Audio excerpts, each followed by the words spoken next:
Inom muna tayo ng coffee bago tayo magtrabaho. Paano ka namang di maiinis, no? Share ko lang. Siyempre, estudyante natin papasok. Araw-araw. Tapos, iiwan sa atin lahat ng gawain. Hindi man naman sila agad mapaglinis kasi napakaaga ng mga time nila. Merong 5:30, merong alas 6, merong 6:30. Diba? Gising sila ng madaling araw. Eh tayo, diba? Sanay tayo na may ginagawa sa bahay. Kaya, naiinis tayo na madumi yung bahay natin. Kaya, kailangan talaga bago tayo uupo, makita natin maliwalas, malinis yung bahay. Diba? Kasi nga, nakasanayan na natin na ganon. Wala naman pagpapilian ng lola ninyo kasi, no? Ganito na talaga tayo simulat school nung nagpapaaral pa ako sa aking mga anak. Ganito na ako. Diba?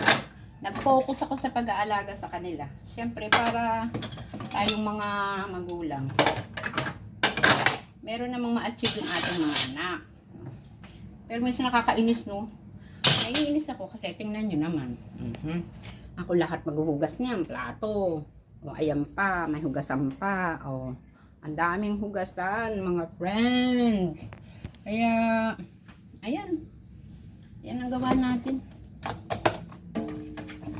Minsan, niisip ko, ay sige, exercise ko na lang to.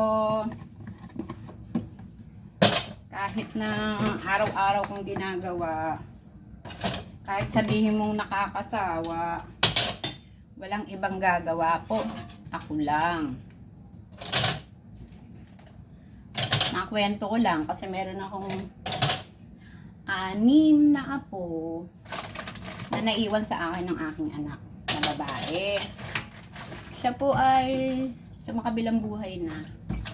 Ngayon, siyempre, kailangan nating tulungan yung mga apo natin, di ba?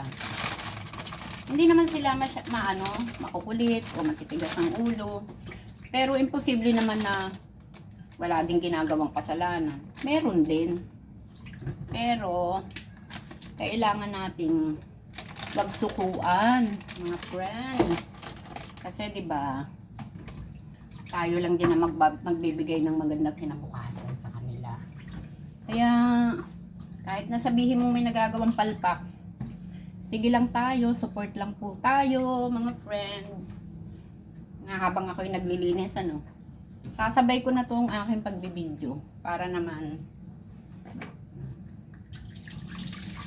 i-upload ko na rin mamaya para sa ating mga kaibigan dyan na napapagod din at merong mga anak na makukulit din po, meron ding mga matitigas ang ulo. Sige lang tayo, tulungan lang natin. Kung nakikita naman natin na may pagbabago, nagbabago, may gusto sa buhay, kahit na sila'y nagkakamali, okay lang po yan. Support lang po natin, mga friends. Kaya, ganyan lang ang buhay. Patuloy lang, patuloy ng patuloy, at patuloy na patuloy tayo maghuhugas ng plato. O, diba?